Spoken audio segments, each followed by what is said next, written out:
position on that show if you want. I'm going Dancing with the Stars. Time to pull up.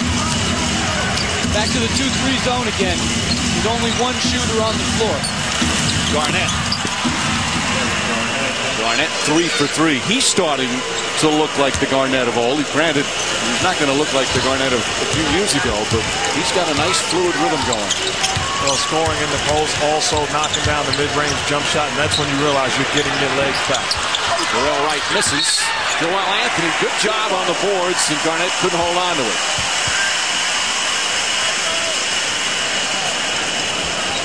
And I like what Miami's doing tonight against Garnett's show on the high pick and roll. Instead of trying to run Beasley to a spot-up position, they're rolling him to the rim, which is creating good shots for he and for the perimeter players. Beasley, nice move, just couldn't finish with the right hand. Rondo, perfect bounce pass to Tony Allen. Oh, that was a beauty. What I love most about that is the way that Allen ran the floor. Got rid of the ball and then full steam ahead, putting himself in position to get it back and knock down the lane. Lead cut to 14 as we approach the midway point of the second.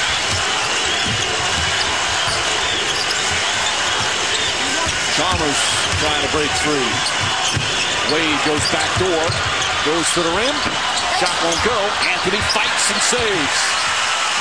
Joel Anthony providing that energy.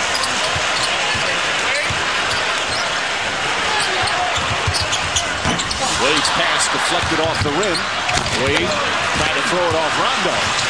Quickly ahead is Tony Allen. Allen will get hit hard by Anthony. Looked like Allen was passing off at the last second as Anthony came in. And a little slow to get up. That's a good play to prevent what would have been a layup. Good hustle from Joel Anthony at both ends. The officials discussing.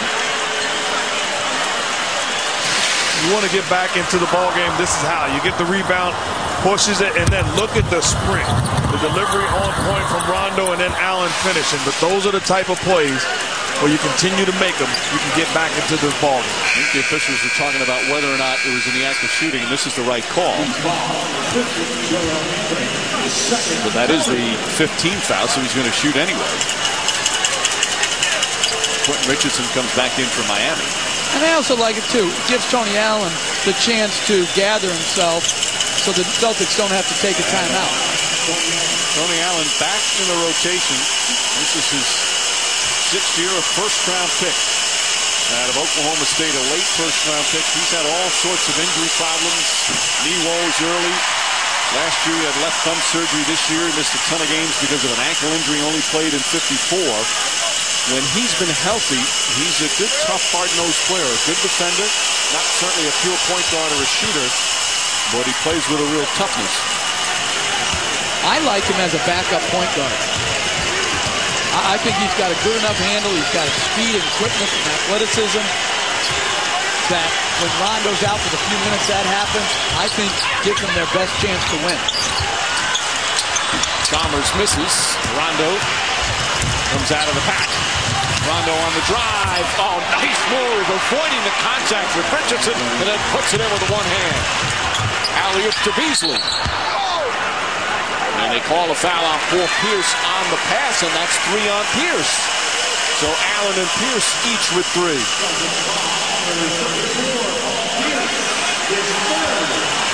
Pierce is going to have to sit down as Finley will come back in.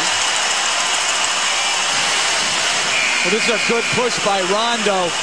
And then to be able to slide your body right and still finish up over the top, that's just great body control and great touch. I think this is a crucial spurt for the Miami Heat. You build the cushion. The last couple of minutes, bad possessions offensively. You've got to find a way to execute on the offensive end and don't allow this Celtic team to get back into this ball. You've outplayed them. The last thing you want to do is play so well, get the crowd fired up, and then the lead dwindle. It's as high as 17 as Chalmers has it deflected off his leg. That's why I think they're better off putting 1-4, putting the ball in the hands of Wade, and then getting quality offense with his decision-making ability, whether it be for himself or others. But you want to close out this second quarter in the right way offensively. The biggest lead was 18. A hold is called for more free throws in the penalty. Quentin Richardson called for it. That's a bad foul in the penalty. That leads to a really good free throw shooter getting 2 free throws. Finley will go to the line. Finley signed by the Celtics after being let go by the San Antonio Spurs. Well, to be fair, he asked out. Right. He wanted out, and they granted it to him. Finley knows Doc Rivers a long way back. They're both from Chicago. Both went to the same high school, Proviso East. In fact, one of the cheerleaders on Doc Rivers' team in high school was Michael Finley's sister. He remembers Finley coming to all the games as a little kid. And Finley, of course, wants a great score. Now a little helper off the bench, and they just love his character, especially for the younger players. That's the free throw there to make it a 9-point game. Celtics have scored 9 in a row after being badly outplayed for much of the half. They're creeping back into it.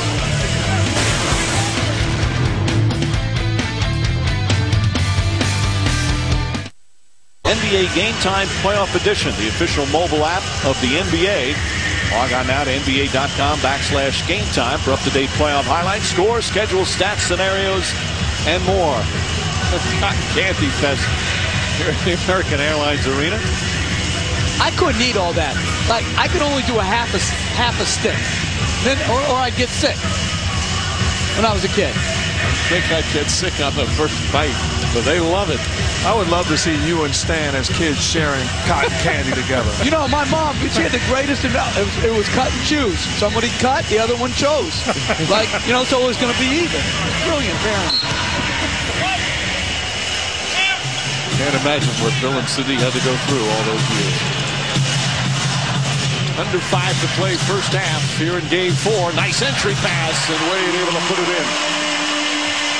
Good job out of the timeout, executing a play where you get yourself a quality look. And that's usually for a big man. That duck in by Wade is something that, if you run for big guys, they're putting him in the post against Tony Allen.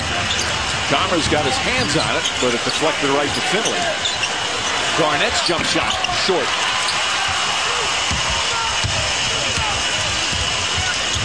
Wade, a strong first half double, nearly stolen by Allen. Almost stolen again by Allen.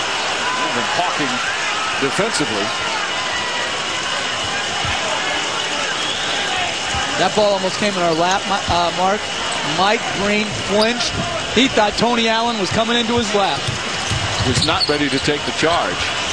Rondo almost with the steal. Yes, he comes up with it. Rondo gets inside and banks in a layup. And then Anthony fouls him. And Rondo is down.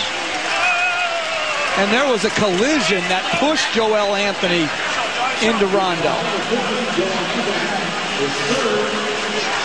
Rondo made a terrific play to get the steal and then got bumped as he was just coming to the basket right before he put up the shot. And then Anthony, as you said, caromed into him. There's the push.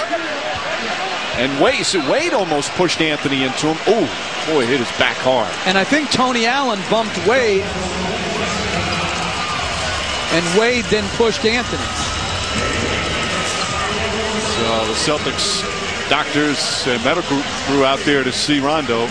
Rondo, who is fearless, going to the basket, fearless, trying to get rebounds inside, playing with the big guys down low. You see that awkward land. And Mike, this is why you want to play as few as games as possible in the playoffs, because you're trying to avoid playing extra games just because of the possibility of injury. Well, Rondo gets up, now looks okay, as Eddie Lacerte, the longtime trainer, helps him off the floor.